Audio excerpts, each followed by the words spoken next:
உனக்கு முன்பாக வைக்கிறேன், ஒருவனும் அதை பூட்ட முடியாது. ஆமே. ஆண்டவருடைய கண்கள் திறந்திருக்கிறது மாத்திரமல்ல, அவர் திறந்த வாசலை நமக்கு முன்பாக வைத்திருக்கிறார். ஆமே. அல்லேலூயா.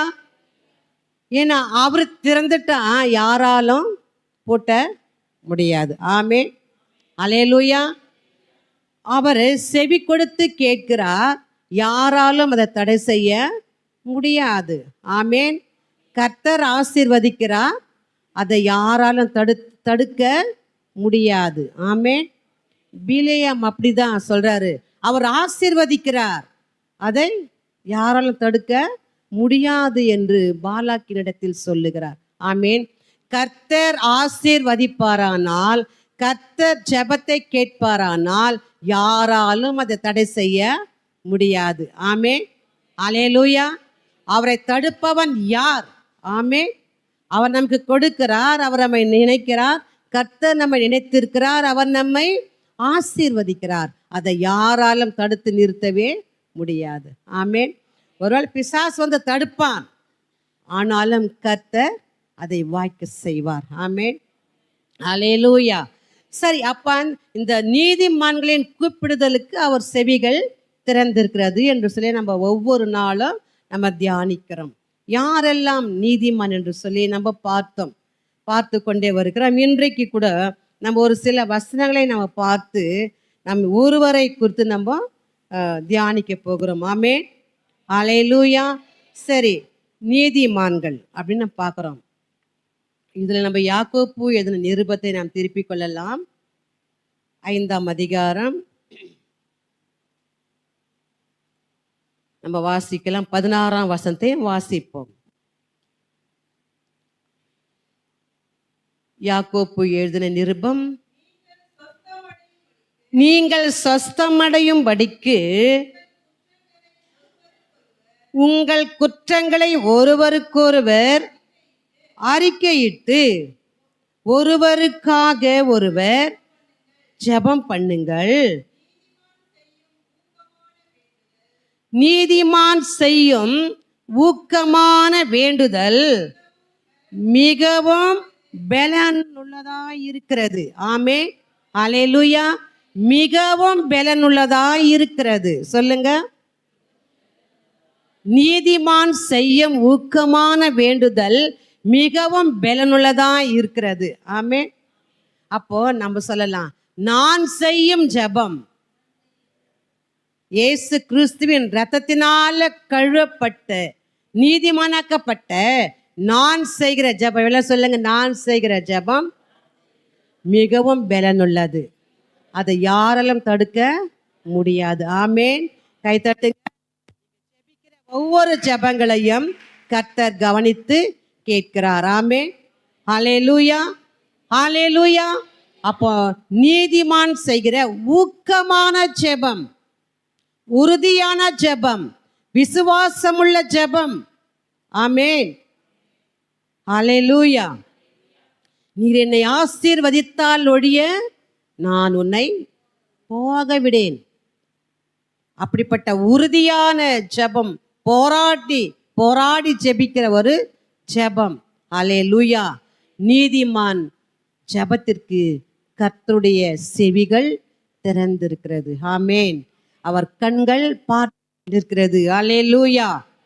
பாருங்க, அப்போ நீதிமான் செய்கிற ஊக்கமான ஜெபத்திற்கு என்ன உண்டா? மிகவும் பலனுண்டு. எதற்காக இந்த நீதிமான் ஜெபிக்கிறார்கள் என்று சொல்லி நாம் பார்க்கலாம்.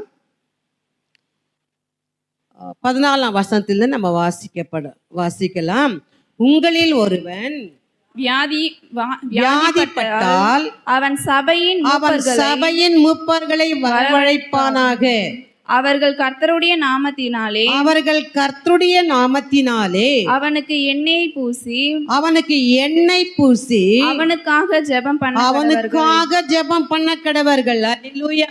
அல்லேலூயா. அல்லேலூயா. அந்த விட்டு கேக்குது. அப்போ இங்க நம்ம பார்க்கிறோம், எதற்காக அப்படின்னு பார்க்கும்போது நாம் பார்க்கிறோம், வியாதிஸ்தர்க்காக ஊக்கமான ஹல்லேலூயா. நம்ம இங்கே பார்க்கிறோம் எதற்காக ஜெபம் அப்படின்னு பார்த்தா 14ஆம் வசனத்தை சொல்லுகிறது, வியாதிப்பட்டவனுக்காக ஜெபிக்கிற ஊக்கமான ஒரு ஜெபம். ஹல்லேலூயா. நாம் கூட நம்ம குடும்பத்தில் யாருக்காகிலும் வியாதி வந்தால் நம்ம என்ன செய்கிறோம்? ஜெபம் பண்ணுறோம் இல்லை? அழுகிறோம், டாக்டர்கிட்ட போகிறோம். நம்ம ஒரு குழந்தைக்கு உடம்பு சரியில்லைன்னா நம்ம ரொம்ப நேசிக்கிறவங்க உடம்பு சரியில்லாமல் போயிட்டு நம்ம எவ்வளோ கஷ்டப்படுறோம்ல. என்னென்னா வைத்தியம் செய்கிறோம், வீட்டு வைத்தியம் செய்கிறோம், கை வைத்தியம் செய்கிறோம், டாக்டர்கிட்ட போகிறோம், சொல்கிறதெல்லாம் நம்ம கேட்குறோம். ஏன்னா எப்படியாகலும் இந்த வியாதியிலிருந்து விடுதலை கொடுக்கணும், சுகமாகணும் என்று நாம் கேட்கிறோம். ஹல்லேலூயா.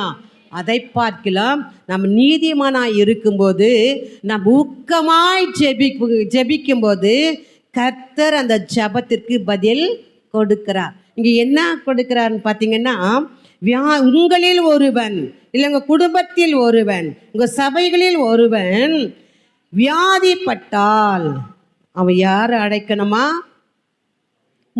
சபையின் மூப்பர்களை அழைக்க வேண்டும், பாஸ்டர் இல்லை, சபையின் மூப்பர்களை அழைக்க வேண்டும். ஹல்லேலூயா.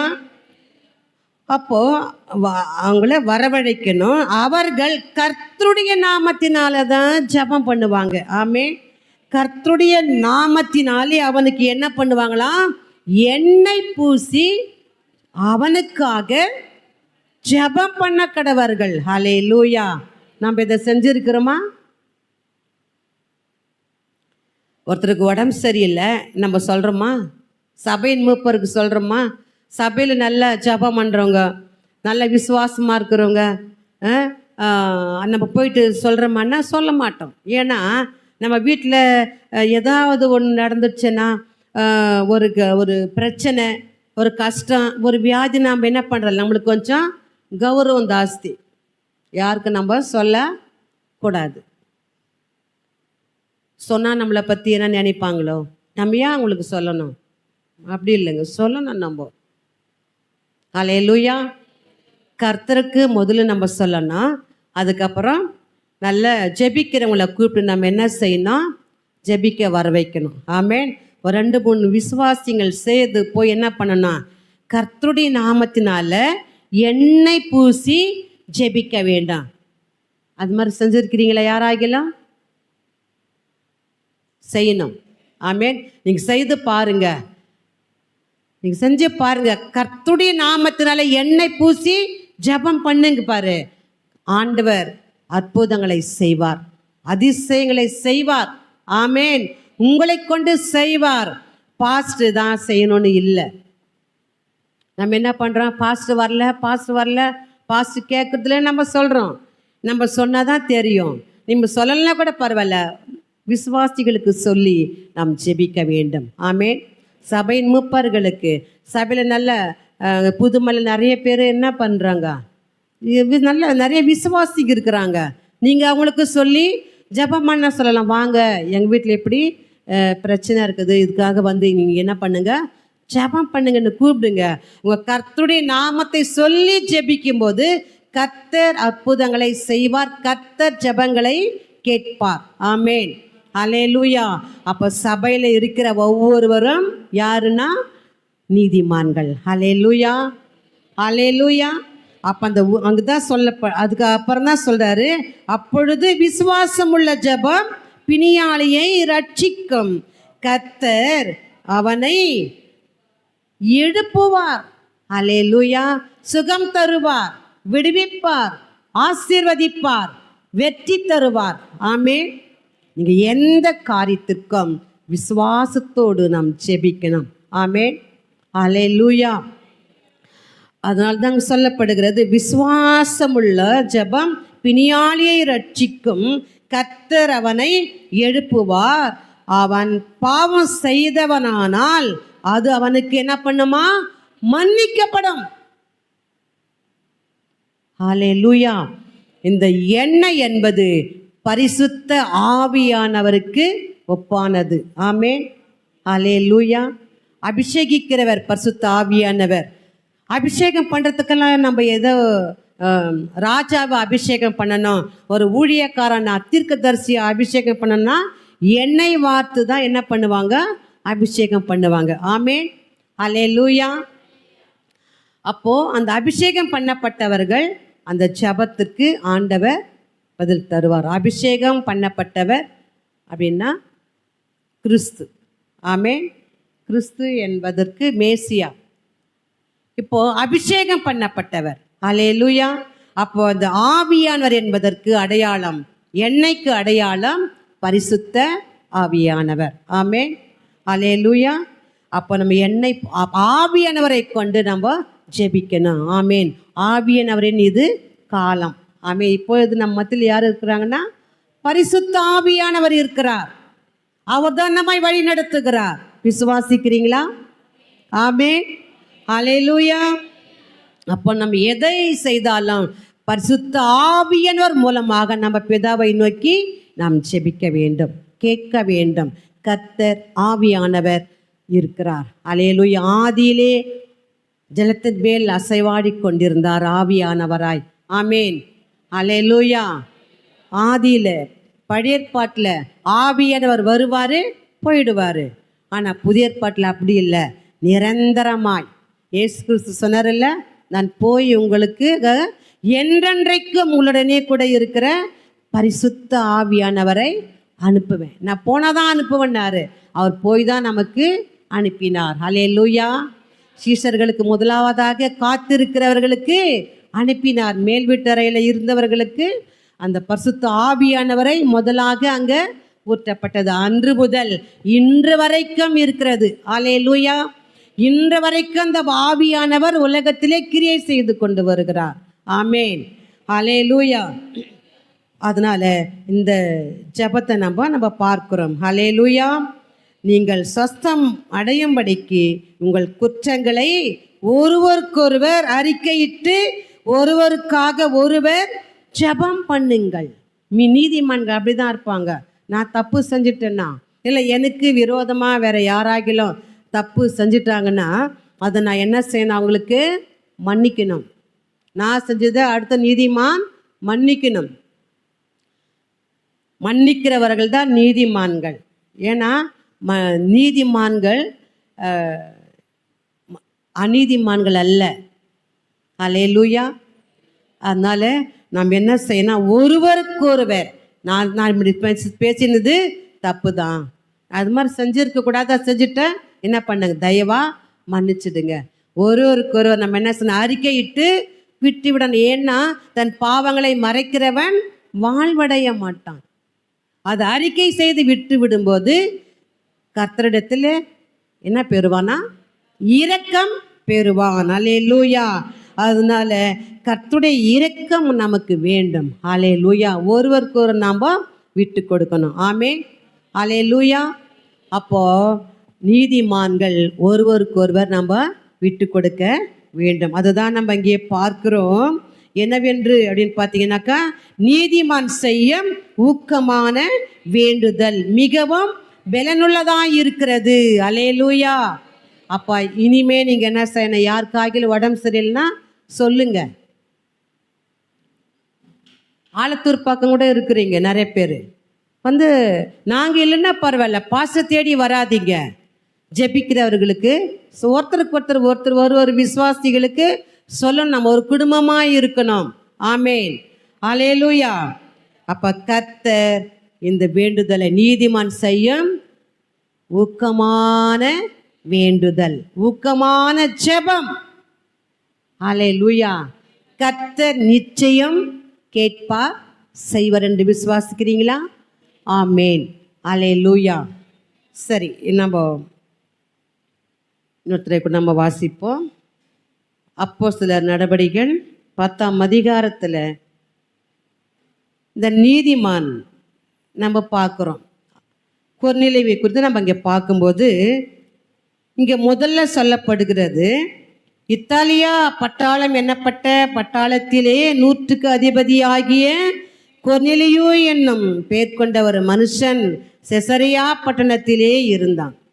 அவன் தேவ பக்தி உள்ளவனும் தன் வீட்டார் அனைவரோடும் தேவனுக்கு பயந்தவனமாய் இருந்து ஜனங்களுக்கு மிகுந்த தருமங்களை செய்து எப்பொழுதும் தேவனை நோக்கி ஜெபம் பண்ணி கொண்டிருந்தான். ஹல்லேலூயா. ஆனால் இங்கே நீதிமான் என்று சொல்லப்படவில்லை. ஆனால் அவர் எப்பொழுதும் ஜெபம் பண்ணி கொண்டிருந்தார். ஹல்லேலூயா.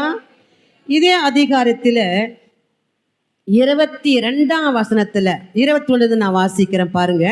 அப்பொழுது பேதுரு கொர்நேலியுவினால் தன்னிடத்தில் அனுப்பப்பட்ட மனுஷரிடத்திற்கு இறங்கி போய், இதோ நீங்கள் தேடுகிறவன் நான் தான், நீங்கள் வந்திருக்கிற காரியம் என்ன என்றான். அதற்கு அவர்கள், நீதிமானும் தேவனுக்கு பயப்படுகிறவரும் யூத ஜனங்கள் எல்லாராலும் நல்லவர் என்று சாட்சி பெற்றவருமாகிய கொர்நேலியு என்னும் 100க்கு அதிபதி உம்மை தம்முடைய வீட்டுக்கு அழைப்பித்து உம்மால் சொல்லப்படும் வார்த்தைகளை கேட்கும்படி பரிசுத்த தூதனாலே தேவயத்தனமாய் கட்டளை பெற்றார் என்றார்கள். அல்லேலூயா. இங்கே கொர்நேலியுவின் வீட்டில் இருக்கிற நல்ல ஒரு விசுவாசமுள்ள வேலையாட்கள் சொல்கிறாங்க, நீதிமான். அல்லேலூயா. அப்போ நம்ம வீட்டில் இருக்கிறவங்க, நம்ம தெருவில் இருக்கிறவங்க, நம்ம ஊரில் இருக்கிறவங்க, நம்ம கிராமத்தில் இருக்கிறவங்க, நம்ம கூட வேலை செய்கிறவங்க நம்மளை பார்த்து அவள் நீதிமான், அல்லேலூயா அப்படி சொல்கிறாங்களா? நம்மளை பற்றி, நம்மை பற்றி யாருன்னா சொல்கிறாங்களா? சொல்லணும். எப்படிம்மா எல்லாரும் கேட்குறோம், சொல்கிறாங்களா நம்மளை பற்றி? ஐயோ அவளான்னு சொல்லக்கூடாது. நம்மை குறித்து நல்ல ஒரு சாட்சி சொல்ல வேண்டும். அவங்க ரொம்ப நல்லவங்க. தீபக் ரொம்ப நல்ல பையன். ஆமென். அல்லேலூயா. அப்போ ஒவ்வொருவரையும் அப்படி சாட்சி சொல்ல, சாட்சியுள்ள வாழ்க்கை நாம் வாழ வேண்டும். அல்லேலூயா. நீதிமான். அல்லேலூயா. அப்போ இந்த நீதிமான் எப்படிப்பட்டவரா அங்கே பார்க்கிறோம். அவன் தேவ பக்தி உள்ளவன். நீதிமான் தேவ பக்தி உள்ளவனாய் இருக்க வேண்டும். தன் வீட்டார் அனைவரோடும், அவர் மாத்திரம் இல்லை, நிறைய பேர் பார்த்தீங்கன்னா அப்பா அம்மா மட்டும் சர்ச்சுக்கு வருவாங்க, பிள்ளைங்க வரமாட்டாங்க. சில குடும்பத்தில் பிள்ளைங்க வருவாங்க, அப்பா அம்மா வரமாட்டாங்க. கணவன் வருவாங்க, மனைவி வரமாட்டாங்க. மனைவி வருவாங்க, கணவன்மார் வரமாட்டாங்க. ஹல்லேலூயா. ஆனால் இங்கே பார்த்தோமானால் அவர் முதலாவதாக தேவனுக்கு தேவ பக்தி உள்ளவர் என்று பெயர் பெற்றிருக்கிறார். தன் வீட்டார் அனைவரோடும் தேவனுக்கு பயந்தவனமாய் இருந்து ஜனங்களுக்கு மிகுந்த தருமங்களை செய்து எப்பொழுதும் தேவனை நோக்கி ஜெபம் பண்ணி கொண்டிருந்தான். அல்லேலூயா. கைத்தட்டுங்க. நாம் எப்பொழுதெல்லாம் ஜெபம் பண்ணுறோமா? காலையில் ஜெபம் பண்ணுறோம், அதோட நம்ம மறந்துடுறோம். ஆண்டவரே நான் ஒரு காரியமாக போகிறேன், ஒரு காரியத்துக்காக, ஒரு தேவைக்காக நம்ம ஜெபம் பண்ணுவோம். ஆனால் நம்ம என்ன செய்ய மாட்டோம், அது காரியம் முடிஞ்சிடும், அதுக்கப்புறம் மறந்தே போயிடுவோம். மறந்துடுறோமா இல்லையா? நன்றி சொல்கிறதே இல்லை. அல்லேலூயா. அப்போ எப்பொழுதும் தேவனை நோக்கி நம்ம என்ன செய்யணும், ஜெபிக்க வேண்டும், பேச வேண்டும், ஆண்டவரோடு பேச வேண்டும். ஏன்னா அவருடைய செவிகள் நாம் சொல்லுகிற வார்த்தைகளை கவனித்து கேட்கிறது. அல்லேலூயா. அல்லேலூயா. அப்போ நம்ம இந்த கொர்நேலியுவை போல தேவ பக்தி உள்ளவர்களாக இருக்கணும். மாத்திரமல்ல, குடும்பத்தார் அனைவரோடு கூட பயபக்தியாக இருக்கணும். குடும்பமாய் செபிக்கணும், குடும்பமாய் ஆண்டவரை தேட வேண்டும். ஆமேன். அல்லேலூயா. மாத்திரமல்ல, எப்பொழுதும் தேவனை நோக்கி ஜெபம் பண்ணி கொண்டு இருந்தான். மாத்திரமல்ல, அவர் பகலில் ஏறக்குறைய எத்தனை மணி நேரத்தில், 9ஆம் மணி நேரத்திலே தேவனுடைய தூதன் தன்னிடத்தில் வரவும் கொர்நேலியுவே என்று அழைக்கவும் பிரதட்சயமாய் தரிசனம் கண்டு, உடனே அவர் பிரதட்சயமாக ஒரு தரிசனம் கண்டார். 3ஆம் மணி நேரத்தில்னு சொல்கிறார். 9ஆம் மணி நேரத்தில், 9ஆம் மணி நேரம் என்றால் மாலை 3 மணி. மாலை 3 மணிக்கு ஜெபம் பண்ணுறாரு. நம்ம பண்ணியிருக்கிறோமா 3 மணிக்கு? காலையில் பண்ணுறது பெரிய விஷயம். இரவில் பண்ணுறது குடும்பமா பெரிய விஷயம், குதிரை கொம்பு தான். ஹல்லேலூயா. ஆனால் நம்ம ஜெபிக்க வேண்டும். எந்த நேரம் கிடைக்கும் போதெல்லாம் அங்கங்கே போய் யார்கிட்ட நம்ம உக்காந்து பேச கூடாது. கர்த்தர் சமூகத்தில் உட்காருவோம். ஹல்லேலூயா. அப்படி ஜெபிக்கும்போது ஆண்டவர் ஒரு தூதனை அனுப்புகிறார். ஹல்லேலூயா. அவன் ஜெபம் கேட்கப்பட்டது. ஹல்லேலூயா. பாருங்க, அப்போ உடனே வந்து கொர்நேலியுவே என்று அழைக்கிறாராம். ஹல்லேலூயா. அப்போ அவர் சொல்றாரு, அவர் உற்று பார்த்து பயந்து, ஆண்டவரே என்ன என்றான். அப்பொழுது அவன், உன் ஜெபங்களும் உன் தர்மங்களும் தேவனுக்கு நினைப்பூட்டுதலாக அவர் சந்நிதியில் வந்து எட்டியிருக்கிறது. ஹல்லேலூயா. அப்ப தர்மம் செய்ய வேண்டும், உதவி செய்ய வேண்டும், நன்மை செய்ய வேண்டும், இல்லாதவருக்கு நம்மிடத்தில் உள்ளதை கொடுக்க வேண்டும். நீதிமான் இறங்கி கடன் கொடுக்கிறான். ஹல்லேலூயா. ஹல்லேலூயா. அப்போ நம்ம நீதிமானா பக்தியா இருக்கிறது மாத்திரமல்ல, நிறைய பேர் நம்ம ஜெபம் பண்ணுவாங்க, எல்லாமே இருப்பாங்க. ஒருத்தர் கஷ்டப்பட்டவங்களுக்கு உதவி செய்ய மாட்டாங்க. நம்ம கிட்ட இருக்கிறத கொடுங்க, தேவைப்படுறவங்களுக்கு கொடுங்க. தேவைப்படுறவங்களுக்கு கொடுக்காத நம்ம வச்சிருந்த என்ன புரோஜனம்? ஹல்லேலூயா. கொடுங்கள், அப்பொழுது உங்களுக்கு கொடுக்கப்படும். ஆமேன். ஹல்லேலூயா.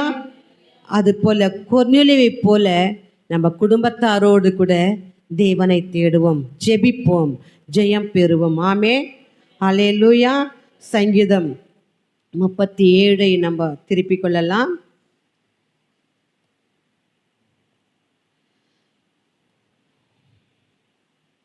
கடைசியாக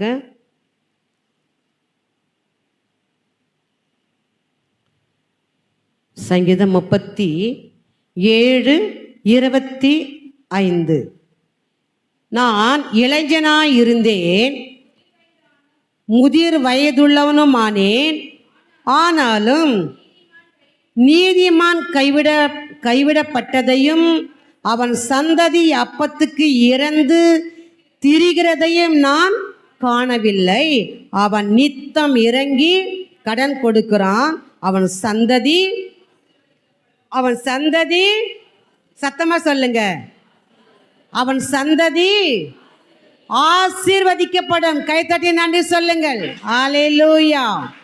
அப்போ நம்ம தர்மம் செய்யணும், கொடுக்கணும், உதவி செய்யணும், மற்றவங்களுக்காக ஜெபிக்கணும்.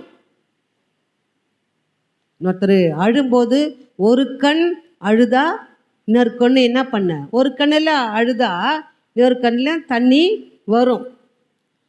2 கண்ணில் தண்ணி வருது இல்லை? நம்ம அழும்போது ஒரு கண்ணில் வருது இல்லையே, ஓர வஞ்சனை இல்லை. ஆனால் நம்ம என்ன பண்ணுறோம், ஓர கண்ணில் பார்த்துட்டு இருக்கோம். ஹல்லேலூயா.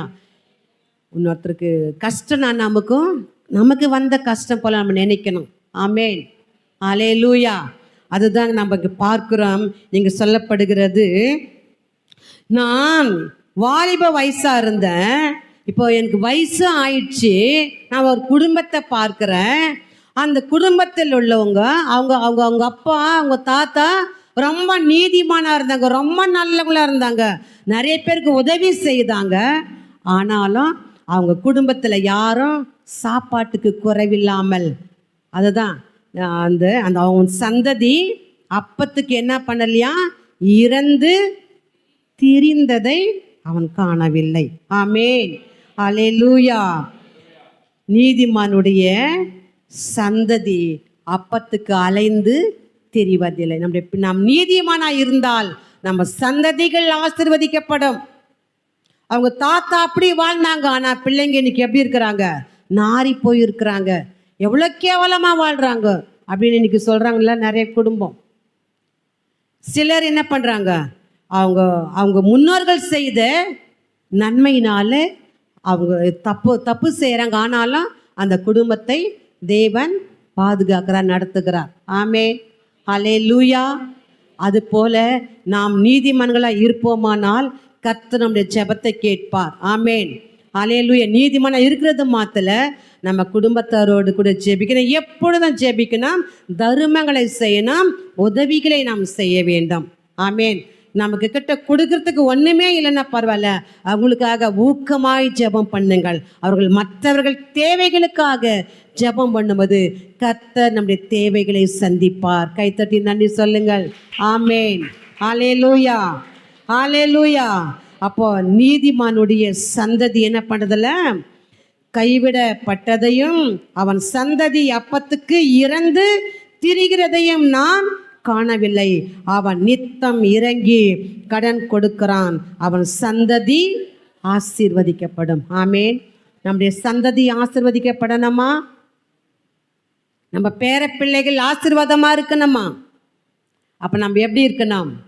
நீதிமானாய். ஆமேன். ஹல்லேலூயா. நம்ம அப்படியே நம்ம முழங்கால் படிட்டு நாம் ஜெபிக்கலாமா? தகப்பனே உமக்கு ஸ்தோத்திரம். உடைய ரத்தத்தினால கழுவப்பட்ட ஆண்டவரே நீதிமானாயலை மாற்றினீரே, உமக்கு ஸ்தோத்திரம். ஆம் கர்த்தாவே, எங்களை மாத்திரமல்லப்பா, என் சந்ததி சந்ததிகளாய் உமக்கு முன்பாக நீதிமான்களாய் மாற்றும்படியாய் நாங்கள் ஜெபிக்கிறோம். நாங்கள் ஜெபிக்கிறது போல, நாங்கள் வேதத்தை வாசிக்கிறது போல அப்பா, எங்கள் சந்ததிகள் உடைய வருகை மட்டும் ஆண்டவரே உமக்கு முன்பாக நீதிமான்களாய், உத்தமர்களாய், சாட்சி உள்ளவர்களாய், உதவி செய்கிறவர்களாய், நன்மை செய்கிறவர்களாய், ஆசீர்வதிக்கப்பட்ட சந்ததிகளாய் நீர் மாற்ற வேண்டுமாய் நாங்கள் ஜெபிக்கிறோம். கர்த்தர் நீர் அப்படி செய்கிறதற்காக நன்றி. இயேசுவின் நாமத்தில் பிதாவே, ஆமென், ஆமென்.